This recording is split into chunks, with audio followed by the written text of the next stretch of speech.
माता बहनों से निवेदन करेंगे अपने पति के लिए, अपने पुत्र के लिए और अपने भगवान के लिए अपने हाथों से ही भोजन बनाया करो, जिससे उनकी बुद्धि शुद्ध बनी रहे। जो देवियां अपने पति, अपने पुत्र, अपने भगवान के लिए भी दूसरों से भोजन बनवाती हैं, वो अपने पति, अपने पुत्र, अपने भगवान का प्यार खो सकती हैं। मैया यशोदा ने, तुम्हारे घर में उतने दास दासी नहीं हो सकते जितने मैया के पास थे। कभी भी कन्हैया के लिए किसी और को नहीं कहा कि तुम वो अपने लिए अपने हाथ से बनाती हैं। ध्यान से सुने, युवाओं से भी निवेदन है। आज युवा इतना पथभ्रष्ट कैसे हो रहा है? उसके पीछे खान पान, कहीं भी जाके खड़ा हो जाता है, कहीं भी खा लेता है, किसी के भी हाथ का खा लेता है। कभी सोचते हो कौन बना रहा है? बोलो, देखो जरा, मुझे सुनो जरा ढंग से। कभी सोचते हो खाने से पहले कि कौन बना रहा है? आओ मैं तुम्हें एक कहानी सुनाता हूं, बड़े गजब की। हम लोगों का हृदय शुद्ध नहीं रहा बिकॉज हमारा आहार शुद्ध नहीं रहा। जैसा आप भोजन करोगे आपके विचार वैसे ही बनेंगे। इसीलिए हमारे ऋषि मुनि, संत महात्मा, भक्त वृंद बाहर का भोजन नहीं करते थे पहले, कभी नहीं। पहले हमारे यहाँ जब यात्राएं होती थी तो अपने घर से बना के ले जाते थे। चाहे 3 दिन चलना हो तो सूखी सामग्री लेके जाते थे। ये होटल ढाबा वाबा ये पहले नहीं था सब। रीजन सुनो, ध्यान से सुनो। एक आदमी को किसी अपराध के कारण जेल में जाना पड़ा। ध्यान से सुनना, एक आदमी को किसी अपराध के कारण जेल जाना पड़ा और उस जेल में जेलर के द्वारा ये प्रबंध किया गया। मैं भी गया हूं कई बार जेल प्रवचन करने के लिए, नहीं सच्ची में कई बार मुझे मौका मिला है। और जबलपुर में भी, आपके मध्य प्रदेश में, मैं जबलपुर में भी गया हूं जेल में, और एक कहाँ प्रयाग में भी गया हूं। हैं? नहीं, अरे वो नहीं, हम अमरावती महाराष्ट्र में मैं वहां भी गया था जेल में प्रवचन करने के लिए। ऐसी कई, कम से कम 10-15 बार मुझे ये अवसर मिला है कि मैं जेल में जाके और संयोग से उस प्रवचन का ये प्रभाव हुआ। वहां कम से कम 500-600 लोग कथा सुन प्रवचन के लिए बैठा ले गए।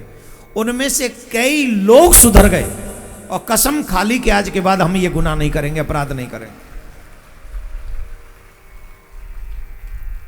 तो कई प्रबंधक जो जेलर महोदय होते हैं वो बहुत अच्छे होते हैं। वो वहाँ कुछ ऐसी व्यवस्था करते हैं जिससे उनको कुछ अच्छा सुनाया जा सके।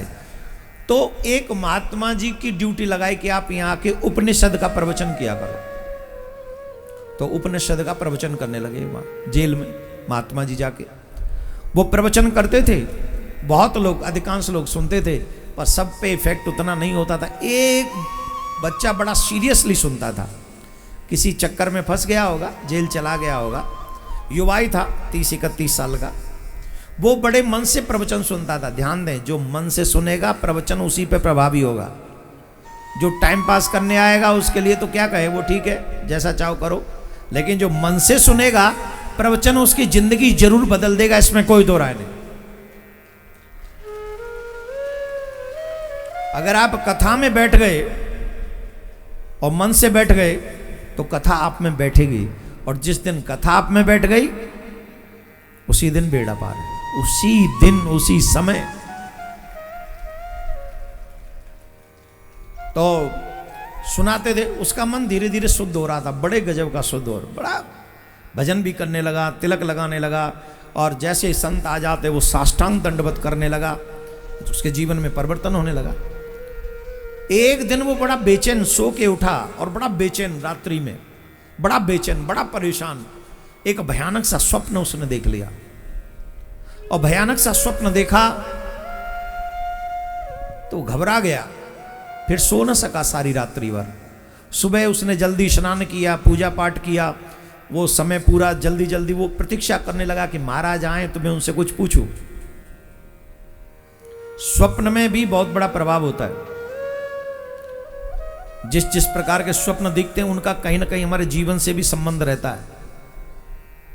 कई स्वप्नों के बारे में हम बता चुके हैं, जैसे स्वप्न में सांप का दिखना, स्वप्न में पैसे का दिखना, स्वप्न में किसी अपने की मृत्यु का दिखना, स्वप्न में अग्नि का दिखना, इन सब विषयों पे हम बोल चुके हैं और YouTube पे वो पड़े हुए हैं। सांप का दिखना, भगवान का दिखना, हमारे इस चैनल पे आप जाएंगे तो आपको सब मिल जाएगा उसमें, ये सब बोला है।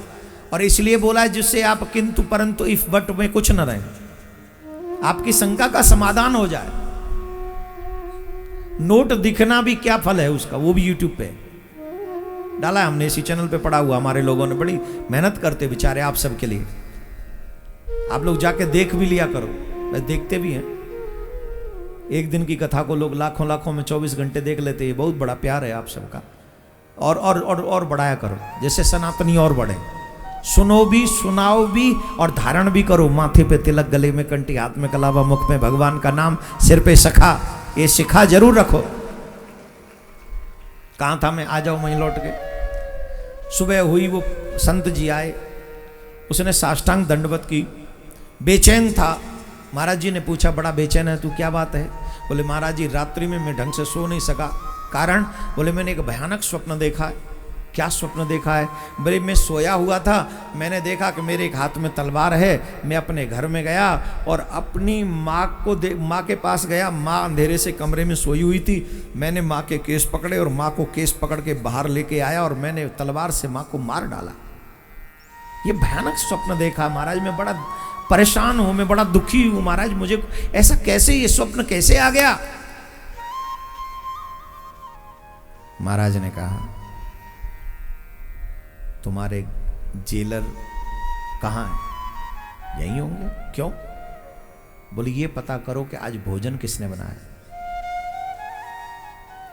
ये पता करो आज कैदियों के लिए भोजन किसने बनाया। पता चला एक नया कैदी आया, उसने भोजन बनाया। वो एक नया कैदी आया महाराज, उसने भोजन बनाया। बोले पता करो वो कैदी किस जुल्म में, कौन सा जुर्म उसने किया है, कि कौन अपराध उसने किया है जिसके कारण वो जेल में आया है। पता करवाया तो पता चला कि वो अपनी मां के हत्या के ही अपराध में जेल में आया। संपत्ति का कोई चक्कर रहा होगा, उसने संपत्ति के लिए अपनी मां का मर्डर किया, मर्डर करके जेल में आया और जेलर साहब ने उसी से भोजन बनवाया, जिसके कारण उसके निज कर्म का गुण उस भोजन में आ गया, जिसके कारण उसे स्वप्न में भी यह दर्शन हो रहा है।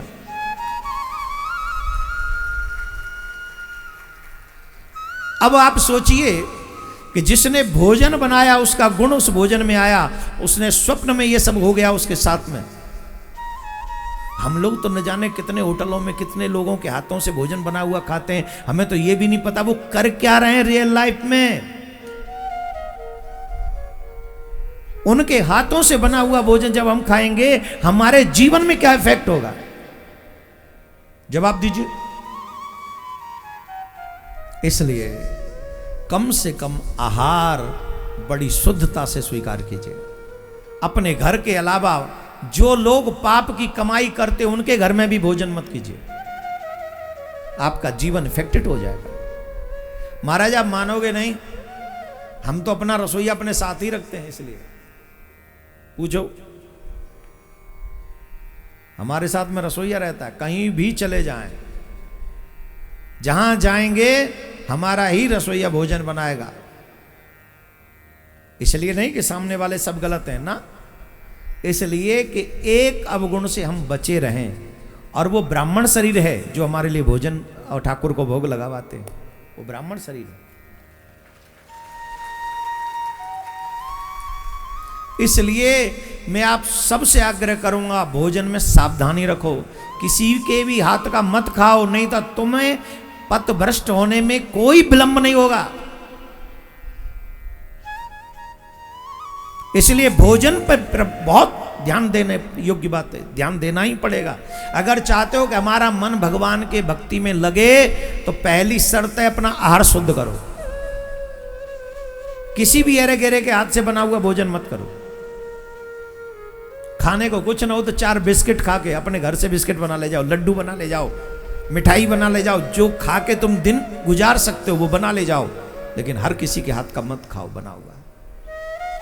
मेरा ओपिनियन है, आगे आप वो करना जो आपको अच्छा लगे। मैं तो सिर्फ आपको राह दिखा रहा हूँ, राह पर सब तो नहीं चलेंगे, लेकिन जो एक आध चलेंगे उनका कल्याण अवश्य होगा, ऐसा मैं मानता हूँ।